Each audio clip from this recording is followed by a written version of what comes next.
Rama, the prime minister who forgot his nation.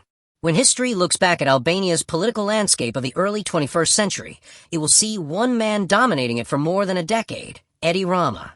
For mandates 12 years, endless promises, and a nation more divided, disillusioned, and morally exhausted than ever. Rama, once celebrated as the artist prime minister, the cosmopolitan reformer who would transform Albania into a European model of governance, has turned out to be one of the most controversial and divisive figures in the modern history of the Balkans. His legacy, far from the progressive dream once sold Albanians, is a dark reflection of corruption, manipulation, and abandonment, not only of his own people, but also of the broader Albanian cause that transcends the artificial borders drawn by history. A leader without a cause. Rama came to power with the promise of modernization, European integration, and justice. What Albanians got instead was a government that centralized power, silenced dissent, and turned public institutions into personal instruments of control. Under his leadership, Albania's corruption perception index remains among the worst in Europe. Public tenders have become playgrounds for oligarchs close to the ruling party, while opposition voices are targeted, marginalized, or bought into silence. But the betrayal that hurts most isn't only internal, it is national.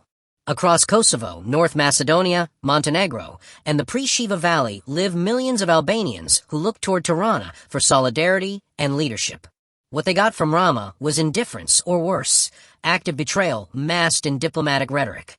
When Kosovo needed political and diplomatic backing in its most fragile moments, Rama chose photo opportunities with Serbia's Aleksandar Vučić and projects like the Open Balkan, which many see as an attempt to reintegrate the region under Belgrade's economic and political influence. For Albanians of Kosovo, this was a knife in the back, a reminder that national unity has no place in Rama's geopolitical ambitions. The shadow of corruption. No prime minister in Albania's democratic history has seen so many of his ministers, deputies, and close collaborators investigated or accused of corruption. From shady construction deals to billion-euro concessions in healthcare and energy, the list is endless.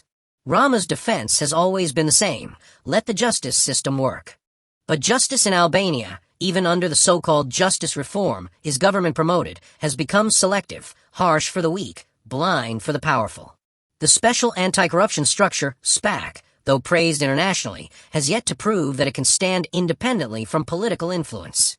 While ordinary citizens face rising living costs and unemployment, the government spends millions on urban reconstruction projects, often granted to a small circle of favored contractors. Tirana has become a monument to inequality, luxury towers and poverty coexisting on the same boulevard. Rama's rhetoric about beautifying Albania hides an ugly truth. Urban transformation without social transformation is just a facade. Behind the glass of skyscrapers lies a nation struggling to breathe. Kosovo and the silence of betrayal. Perhaps the most unforgivable chapter in Rama's legacy will be his approach toward Kosovo. While Prime Minister Albin Kurti fights on the international stage to defend Kosovo's sovereignty, Rama has repeatedly undermined him, publicly and politically.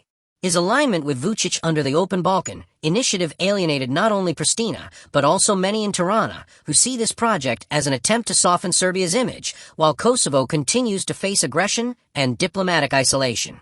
Instead of building a unified front of Albanian solidarity, Rama has played the role of mediator. But for whose interests? Certainly not for those of his brothers and sisters across the border. In moments when Kosovo needed moral and diplomatic support, Rama offered silence, or worse, criticism. He became the first Albanian leader in decades to question the intentions of Pristina, all while embracing Belgrade's narrative of regional cooperation.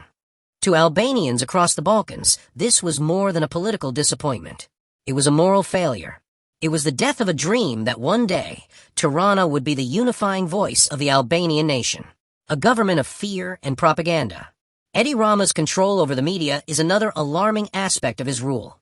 Independent journalism has been suffocated under pressure, intimidation, and economic control. Major television networks are owned by businessmen with direct ties to the government, while critical journalists face threats and character assassination campaigns. The so-called anti-defamation law, proposed by Rama's government, was a blatant attempt to censor online media. Though eventually modified after strong pressure from a European Union, the message was clear: freedom of expression is tolerated only when it praises the government. Social media, once a platform for criticism, has become a battleground of state-sponsored propaganda.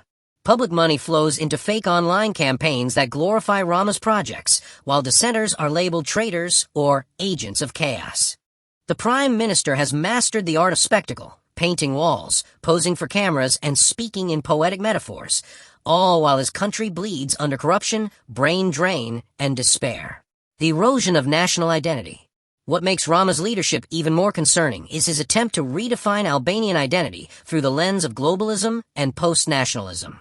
His speeches often downplay the historical struggles of the Albanian people, mocking patriotic values as provincial nostalgia.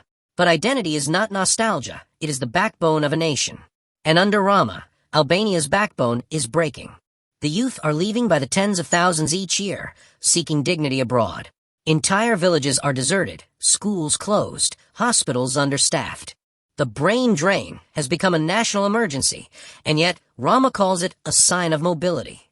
There is no greater betrayal than pretending that the death of hope is progress. History will remember. Edi Rama will be remembered not for what he built, but for what he allowed to decay. He will be remembered as the Prime Minister who stayed too long, spoke too much, and did too little for his people. As the man who claimed to love Europe, but forgot his own nation. As the leader who painted his country's walls while its citizens painted their passports to leave. As the voice who spoke loudly abroad but remained silent when Kosovo, the beating heart of the Albanian nation, was under attack.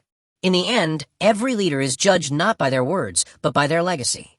And Rama's legacy is one of corruption, division, and betrayal. The Albanian people will not forget. History will not forgive.